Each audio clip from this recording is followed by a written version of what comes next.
So I'm chilling in my room. I should be doing homework, but I really don't want to, so I've just kind of been procrastinating it. I've thought about doing the vlog multiple times today, but I just haven't really had tons of energy, or I've been too busy, really. I'm like, I'll just do what I need to instead. Um, so today's been good. I feel so much better. I'm so grateful for the priesthood, for your suggestion to get a priesthood blessing yesterday. After not feeling well for a week, I finally feel like I can function again, and now I'm procrastinating just to procrastinate instead of procrastinating because I feel like crap. So I went and took that Spanish test today. It took me like 2.5 hours to take the tests so that I can get credit for knowing Spanish. Hopefully I did really well on the first two and it will raise my grades and be worth the time that it took. The third one, I don't know how well I did on it, but I think I'll still be able to get credit for the class, which will be nice to not have to take Spanish online next semester. I need to start homework, I need to start homework for my classes tomorrow, but I just don't want to. And I keep trying to convince myself that coming down and seeing you tomorrow instead of waiting until Friday is the best option. But I'm not convinced yet. But I'm not convinced that staying up here is going to happen either. So I think I'm going to just see how tomorrow goes and see what plays out and maybe surprise you. Of course, if I'm telling you, like I've already told you, then it probably won't be much of a surprise. But we'll see what happens. I really want to come down. I just know that I have a lot to do. So I know we'll talk more about that later tonight, I'm sure. I don't know. I feel like today hasn't been super eventful, and yet it's been very busy. So there hasn't been a lot to say because it's just been going to classes. Classes were good today.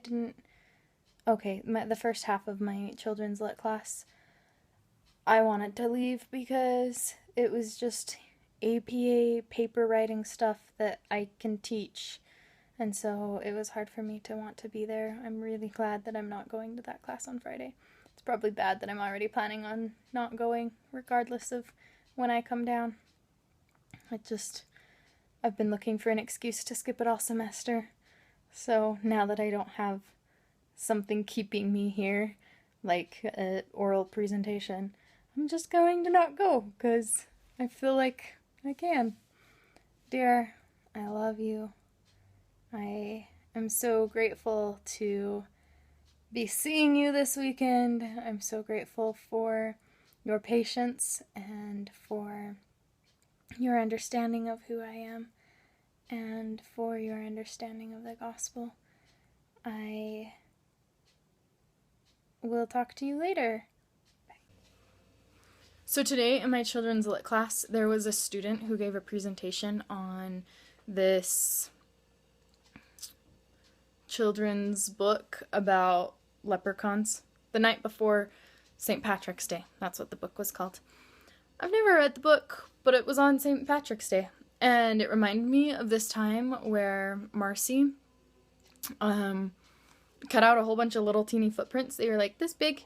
Well, Marcy and I both cut them out, and Andrew was there. He was helping. I don't know if he cut out footprints or just traced them or what we did, but we cut out footprints, and Marcy had bought this, like, pot from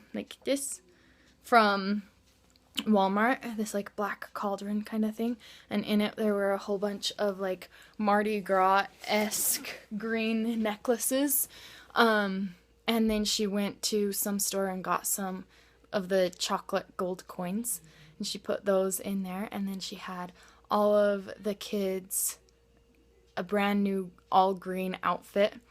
And this was when Logan was like baby. And so I don't think he got an outfit, but the girls all got an outfit. So we cut up all of these little footprints and we stuck them all around the house. And and put them on the walls and on the tables as if a leprechaun had walked around and left a footprint trail all the way into the coat closet. And so in the morning when the girls woke up, they had this surprise of this footprint trail leading around their house and down the stairs and up on the walls until they could find it. So that's something that I want to do one day, is to have the leprechaun come to our house. I don't know when it'll be. The leprechaun isn't like Santa Claus. He doesn't come every year. He just comes to people's houses randomly and leaves them treasures. And so I look forward to the leprechaun coming to our children.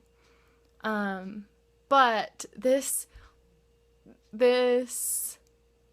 presenter, this other student, she went all out. She made little cupcakes, and they were colored cupcakes. And so it wasn't like funfetti. It was like the cake batter. She had dyed the cake batter different colors and had made the cupcakes fun colors with green frosting on them. And then she took pretzels and she made them into like 3-leaf clover like decorations with like a chocolate Rolo or something on it that was holding the pretzels together with an M&M on top.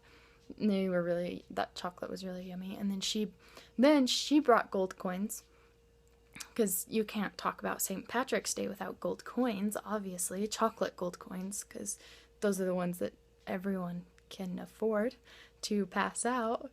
And then she also brought green Play-Doh. Who does that much work for a presentation in children's literature? Like, if you were teaching a class, then it's not like a presentation. It's like you're teaching the class.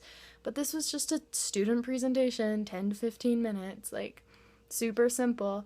No, she went all out, very extravagant. It was crazy. I was amazed and shocked that she cared so much.